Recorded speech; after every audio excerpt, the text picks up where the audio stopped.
Hi, I'm Trooper Smacka. Hi, I'm Trooper Wellman, Please stay tuned for a behind-the-scenes look at being a state trooper. and together we can make a difference. Here we are live at the 360 Vegas studios with Trooper Wellman on another edition of Trooper Talk.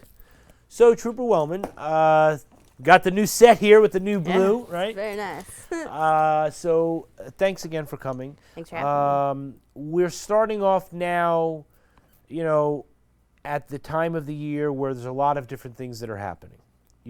As we get into the next couple of months, we're going to talk about Christmas parties and Thanksgiving parties and Halloween parties and drinking parties and this parties and you know what I mean? And so there's a level of responsibility for who's hosting the party to make sure that people are not doing whatever and then leaving, right? Absolutely.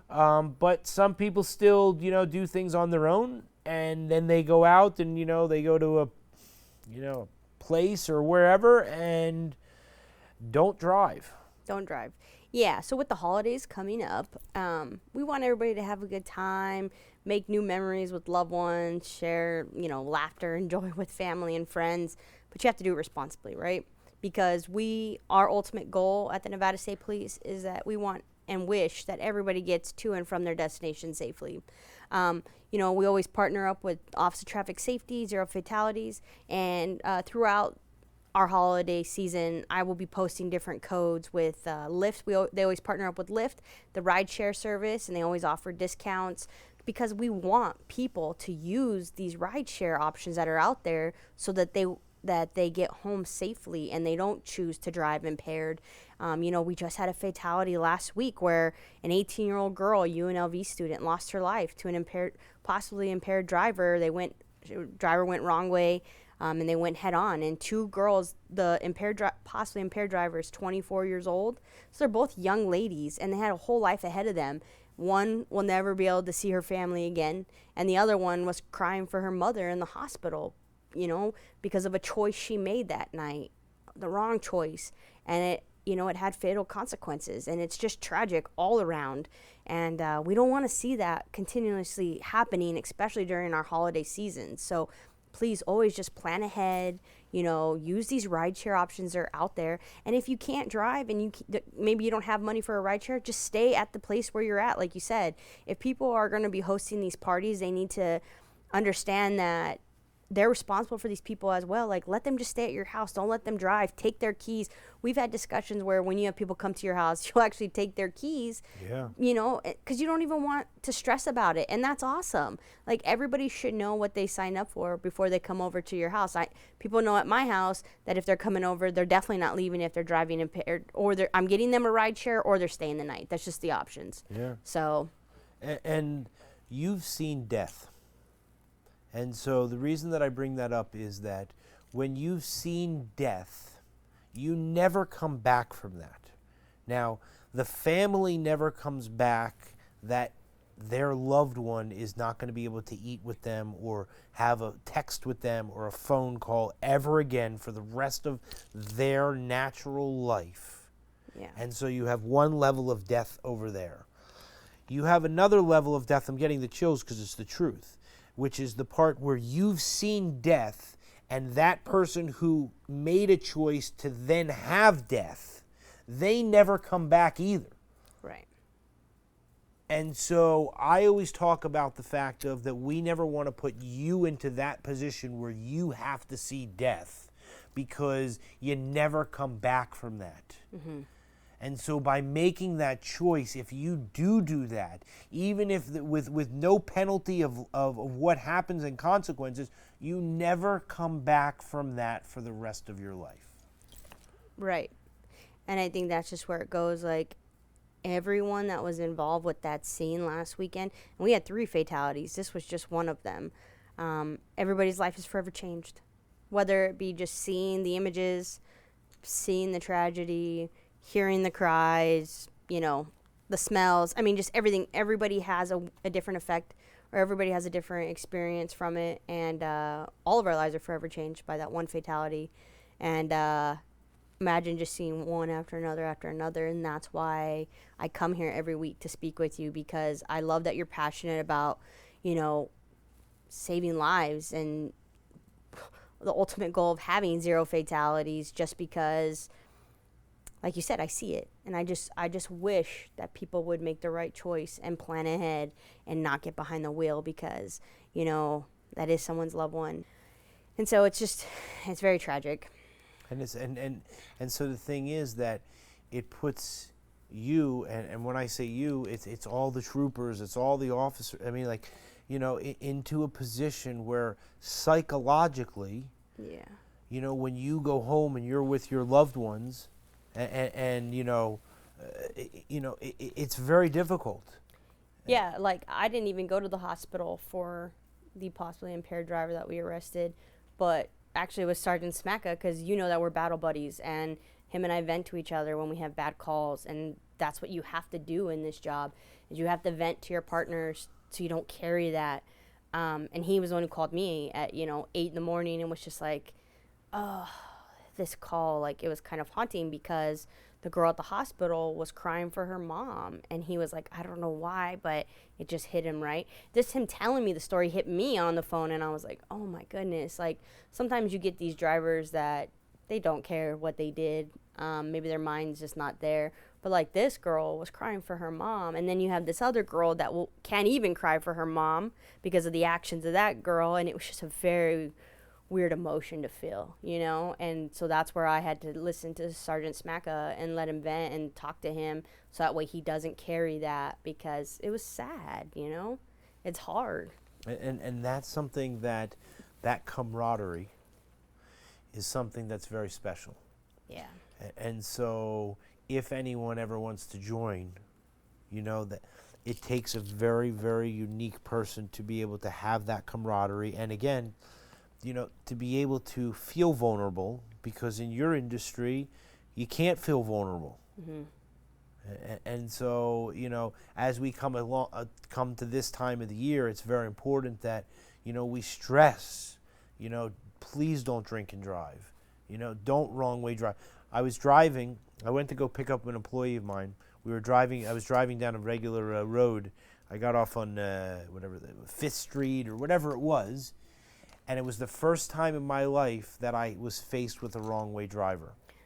And so I came off the road, and I was coming down, and it was very confusing. So I don't know if the person was impaired or whatever. It's just, the way, because there was a lot of one-way streets and all this type of stuff. But anyway, so I'm driving, and the guy made a right down the one-way road and was coming towards me. And so, yeah, going very slow. And then he obviously, he knew that he made a mistake, and he turned around. But I'm just saying, that was at 10 miles an hour. Yeah. And so, we talk about wrong ways all the time. So you're probably playing all these scenarios in your mind, like, how should I react? Oh my gosh, it's really happening to me now. It's happening to me. Yeah. And then it's like, okay, am I dealing with somebody that just made an error and they're going to correct it real quick and be like, because we're at a low rate of speed? Or is it an impaired driver that's going to floor it and come head on with me? Am I going to be able to react? Yes. You're probably playing all these different things in your head. 100%. And so, luckily, and so here's the thing, because I have this, and I'm able to ask you questions, and we're able to talk and all this, I can ask you, well, what am I supposed to do? But and so I watched, and I saw him turn around, so he obviously made a mistake. Yeah. Right? But I'm like, do I call? Do I not call? What am I doing? And this guy's coming at me, and then I swerved around. Yeah. At 70 miles an hour, you don't have the 3 seconds of, let me think about this and do this and blah. Yeah. That is gone. Exactly. And so as a trooper, when you see that, which we've seen many times, you have to put your life in line of this vehicle that is coming at you at a high rate of speed. And, fine, sometimes it could be a medical episode. Fine, sometimes, maybe somebody's doing something wrong. But listen, 98% or whatever the percentage is, it's because someone is impaired on some form, right? And so we have legal marijuana, we have legal prescriptions here, we have legal alcohol here. But if you abuse them, you shouldn't be behind the wheel. Absolutely. It's just I've said it before, and I'll say it again. Personal responsibility. It's all about choice, making the right choice, and do not get behind that wheel if you're impaired. If you decided to go out and party or hang out with your friends or whatever, or maybe you were having a bad day and you needed to decompress and you decided to use, alcohol or some kind of substance to decompress. I'm not saying that it's wrong. I'm just saying make sure you plan ahead so you don't put yourself in that predicament or that situation where you even have to make a choice of how am I getting home? Like, you should already know how you were getting home. Use a ride share. Stay the night at a hotel. Call a friend, family. Like, don't even stay home, just don't even put yourself in that situation. Yeah. And so, it's very important that people know that there's somebody out there that cares. Absolutely. And so, I want people to know that. And so it's coming up to this time, they can always reach out. Yeah. You have a question or anything like that, the thing that we want to talk about, is, that the suicide, that now is the time when, people feel even more stressed, so they made that special number, 988, right? Yes. Mm-hmm. And so, holidays bring out some of the worst times of our lives with certain people. Sometimes we feel alone. Not everybody is fortunate to have family and loved ones during the holidays, and so those are sad times for them. And so that's why we got to make sure we look out for each other. And if you don't have anyone, you always have someone at 9888 or 988. If you call them, and the whole month of September was mental illness month and suicide prevention. So, we want everyone to know there is help out there. There is someone that's always willing to listen, that's probably been in your shoes on the other end of that phone. And that's why they're the person that should talk to you.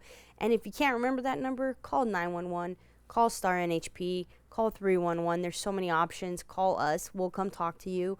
We don't want to see anything happen to you. And, sometimes you need someone to talk to, and that's okay. You're human, right? We all have those moments of sadness and weakness, and you just need someone to talk to. And it's important that people know that, Yeah. And so, around this time too, we want people to be prepared, if they're going for a little vacation or something, put water in the car. Mm-hmm. What I noticed when I went for a drive on Sunday, which was the difference of the road between the hot and the cold. Yeah. And so I didn't drive my car last week, okay? And this week from last week, I noticed that my tires don't stick to the road like they did last week. Yeah, because the heat. And so that's a big difference.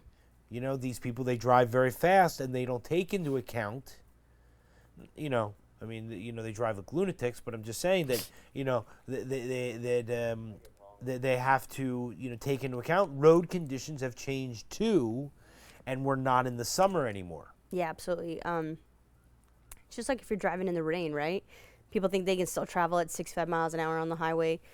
Excuse me. But when the roadway is slick and it's wet from the rain, we've talked about how, the oil's coming to the surface because it doesn't rain that often here in Las Vegas. And so those are all things that if you hit a slick patch, now how are you going to be able to control your vehicle because your wheels don't have as much traction because the roadway is more slick? Same thing with the cold. Like you're saying, your tires aren't grabbing onto that rubber as much as they used to during the heat. So we see a lot of black ice during the winter months. And people, you can't really see it. You just hit it. And then it's like, you got to be able to maintain control. And it's a very scary experience, so I don't wish that upon anyone. But that's why I just kind of watch your speed and always pay full attention. So that way, if you can prevent that and you do see it, maybe you can slow down before hitting that. And if you're not traveling at high rates of speed, then that's one less obstacle that you have to deal with is, losing more control because you were traveling extra fast. Right, so 100%. Keep both hands on the wheel. Mm-hmm. And I also noticed, too, the sun. Okay, so when I leave now the store and I drive home, the sun is just now setting. Like maybe 15 minutes, but the sun is out. So the sun visor's on, you're wearing sunglasses, and then all of a sudden you're not wearing sunglasses. It's that tricky time again where, it's like that dusky. yeah.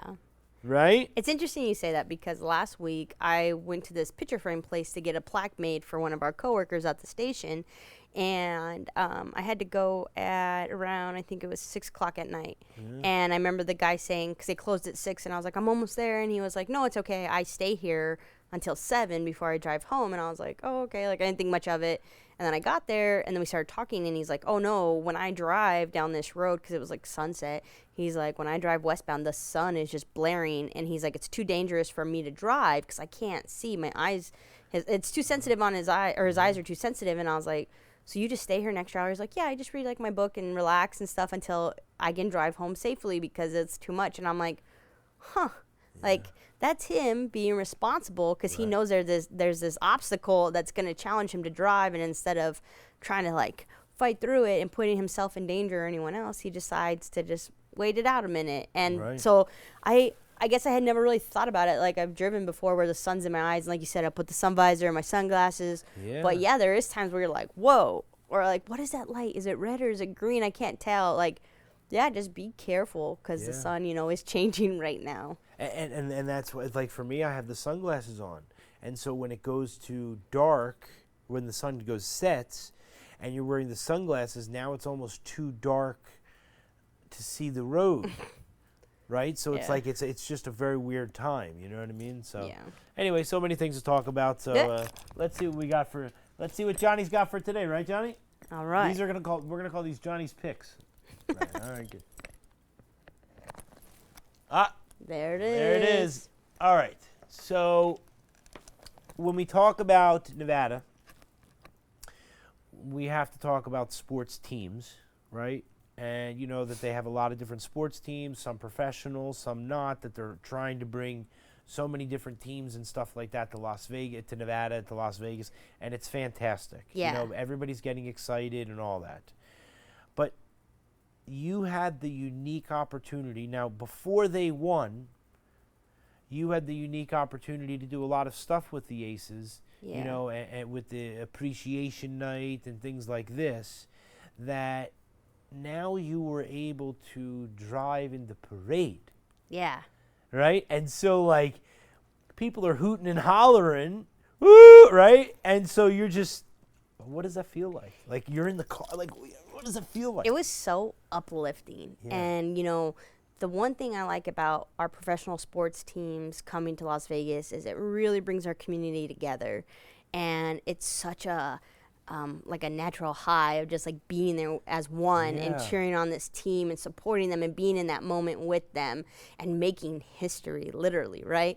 So it was really important and very special to be a part of, and I'm so grateful to my command. They literally were like, go ahead, do it, right? Show our support. Like like you said, every project, every event that I've asked to be a part of with the Las Vegas Aces, my command has been nothing but supportive, and I'm so grateful for that. And that is why I love the Nevada State Police, because we're a smaller agency, but we're a family, and there's not as much pushback as bigger agencies would maybe have, like legality and stuff. Like, we're a family, and so when we have a vision, it's like, well, pitch it to me. Why are you passionate about it? All right, go for it, right? We all support each other. It's awesome. So anyway, we got to put the logo on our cars, just like we've done in the past for the Golden Knights. You know, we want to show support for all of our sports teams here in town, and with the Raiders now going into season, maybe we can get the Raiders on our car. But this was special because this was history, and the Las Vegas Aces, we needed them to know that we're proud of them for not only everything they did on the court, but off the court and in our communities. I could go on and on with the backstories of these amazing women going out to schools and communities, giving back with charity, with shoes, and just meet and greets with these children and just interacting, and I love it. That's everything I'm all about, right? And our agency's about. So that's why we wanted them to know we supported them, and we were cheering for them to bring home that championship, because nobody else has done that before. Right. And so when they won, we had a parade, and to see they didn't anticipate it to be that big, and so they made it shorter on purpose. And when we got to drive in that parade, we were the only agency that actually had patrol cars in it. Everyone else had motorcycles because it was a shorter parade, but we had 2 patrol units in it because of our cars. And to drive down there and be on like my loudspeaker and be like, Aces, and then like the whole crowd just like Aces. It Oh, was yeah. so awesome. Yeah. And it was something that I will cherish and I'll never forget. We just felt so connected to the community. And as we would drive down the community, and we're not even the players, and the community would like holler out like, "Oh, I seen you on the news," or "I seen that car on the news." And Yeah. it was like, from the past with the protests and this and that, we're always trying to rebuild and we're always trying to be one with our community, Yeah, yeah. and it was a moment that I'll always cherish, that just felt very special to me to be a part of. And I'm so proud to have been a part of it. And yeah, it was history. I mean, what else can you say? It's Yeah. history. They won. They Right. brought home the first championship. So I was think it's awesome. wonderful, and the thing is that there's so many people that could do that don't.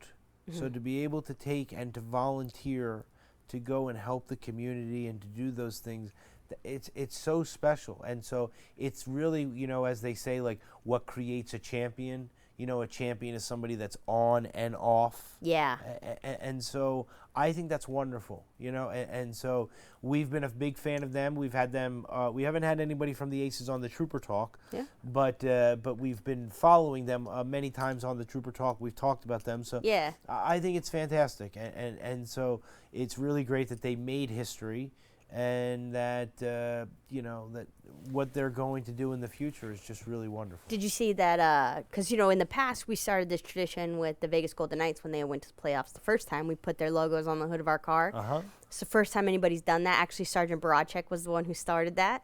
And so that's why we've continued this tradition. It's one way for us to be connected to our communities. And I don't know if you saw, but over the weekend, Metro the went and got Vegas their Golden car wrapped with the Golden Knights, and I was like, that looks familiar. Like, on okay. the side though, not Well, on the hood. No, the hood has a logo and the whole car's oh, wrapped, yeah, and okay. they partnered up with them. But I will say, I guess as people say, the best compliment is when somebody copies your Right, of idea, course, because then it of was like, oh, it's a course. good one. Right. But it just shows you that our community wants to get involved. Like, it's Right. so fun. Right. And one thing we do love is the fact that the interagency camaraderie, Yeah. right, is there. And so all the time when you need someone, if you needed someone from which we had a situation where unfortunately Trooper Micah May lost his life, and Oh, yeah, there was Metro right there. Absolutely, yeah. We all work and together. so it's a good camaraderie Yeah. of to make the city a better place. Yeah, you just know like what I our mean? little banters with firefighters. Like, Right. now this is a new one that we're going to have a little banter with Metro. It's like, Right. oh, yeah, don't forget who did it first. Right, But, like, nice exactly, car. Mhm. Exactly. Yeah, we see you. So, so it's great, and for the Aces, it's fantastic, and a big fan. You know what I mean? Yeah. Big fan of all the sports stuff, and we want to give a shout out to them, and a shout out to the fact of everything that you've done for them and for all the first responders to bring them to the stadium and stuff like that. Yeah, So it was it's, super cool to be a it- part of. Maybe nobody else will thank you, but we thank you. So, this young woman, Mm-hmm. okay, was waking up in the morning, maybe had breakfast, got up, like normal things, but didn't have till the end of the day. Like, isn't having 24 hours, is not here on the planet anymore. Mm-hmm. Like, it's like hard to look at her photo because you see like she's full of life, and it's like it's horrible. she's just gone. I see these big glasses, right? And I know someone that has big glasses like that, and they're always smiling. And so it's a very difficult photo. Yeah. You know what I mean? Because you perceptualize that. I think with this one, like, so what Sergeant Smacka said about the girl calling for her mom, and then another thing that'll stick with me is her parents had to call UNLV to get permission to go clean out her locker and stuff. And it's just like, could you imagine being a parent having to do that? Like, it's horrible. And they did it within 24 hours after it happened. So that means, like, they were probably in shock and just going through Yeah. the motions, Probably not even processing what's happening yet, because the reality of your 18-year-old daughter is no longer here anymore is just too hard to process. Yeah. It's just so sad. So when I was in college, one of the guys went home, and they were driving back to college, and nobody really knows what was going on, but the person who was driving swerved and this and that, and one of the guys lost his life. And so he was a good friend, and so he had a bright orange Volkswagen Cabriolet, like one of those older ones, right? And so anyway, I remember that his parents had to get the tow truck to tow it from college, and his parents came there and they talked, and it was horrible. Ugh. Like because they were, you know what I mean? Like we were friends, and like they came up and we were for orientation, and it was just horrible because Horrible. you just talked to him, and it's just like exactly like you said. And they didn't have a locker; he had a room, but they had to come and like, not to be sick, but I mean like they had to take his socks. Yeah. Right, like you know what I mean, like his socks, like not like the painting on the wall, you know what I mean, like his personal effects. Yeah. Right, like and so like it gives me the chills because I think about it and the parents never come back from that. No. You know what I mean? And so How I can don't know what the percentage is of parents that are married that the Right. kid, and then they get divorced, right? But like how do you like you can't look at that like how do you I don't know. Yeah, you're never supposed to bury your children, right? You know what I'm saying? Like I don't know what to do. And so again, this is worse than the shoes. By the way, the shoes are what you and I talk about when we Yeah. see people passing when we show it on the Trooper Talk. But Yeah, and I can't, per my command, we can't post that anymore. oh. Just because it's a fatality crash. But But it's the same type of idea. But I can't tell you. I think every single crash I go on, there's a shoe. Yeah, and this is the same, and so we need to stop these people from driving. And it's like, I can't help but think this way. But like the girl that took her life, maybe she's not a bad person, And I don't know her criminal history. Maybe she made a bad choice that one night, but now she has to live with it. But ultimately, she gets to live. I don't know. Is it weird that I almost have sympathy for both of them to an extent? Like, it's because she's human, but she made the wrong choice, Right. and it all could have been prevented. So, like, I go back and forth. Like, I mean, and I don't even need to have feelings or an opinion because this doesn't involve me at all. But Right. I mean, anybody watching the news is probably experiencing the same thing, like anger towards the driver that course. took this young lady's life because of a bad choice. But then also like knowing, like let's say she didn't have a criminal history and she was a good person No, and that's what I'm saying. she Right. just messed up. Like I don't know. The whole thing is just tragic all around, And that's what makes it difficult because we do have heart. Yeah. Most, and so we can look at it like, we've talked about, both sides, right? But ultimately, the thing that prevails is the fact that someone took someone's life, and Yeah. so that is the worst of that because now this person's not here, but we still do have some form of a thought of like, So we just need to stop it all the way around. Yes. You know what I mean? You know what I mean? Like if you just didn't make that choice and you planned ahead, none of this would have happened. Right. So we're going to do something for you. And so everybody's watching right now. Johnny, make sure that this is on there. Okay? This week's Trooper Talk is for you to try. Maybe somebody will see her face and, don't be crazy and, watch all the roadways and stuff like that, right? Yep, agreed. And with it being the beginning of October and with October 1, Route 91, it was actually the 5-year anniversary on October 1st this year for the shooting. And something that we did, so our honor guard for Nevada State Police, we're called Battleborn Guardians, and it's a nonprofit that we fundraise for our honor guard, and we do different events. And one of the things we just did was we actually made a coin for the 5-year anniversary, and I wanted to give one to you and Johnny in honor of 1 October. And so this is for you for always, helping me out. Look at that. If anybody in the public wants one, you can come down to our station on Sunset and Decatur. They're $10 a piece, and again, the funds are just to raise money for our honor guards to continue to go to funerals and That's different very special. Thank events you. for fallen officers and stuff. So And this means more to me than you would realize. So I thank you so much. And You're so, welcome. but I'm glad you brought that up because then I get to read this from Sergeant Smack. So thanks again, and we'll see you next week. Yes. All right, good. Thanks. All right, well, be safe this week, and we'll see you soon.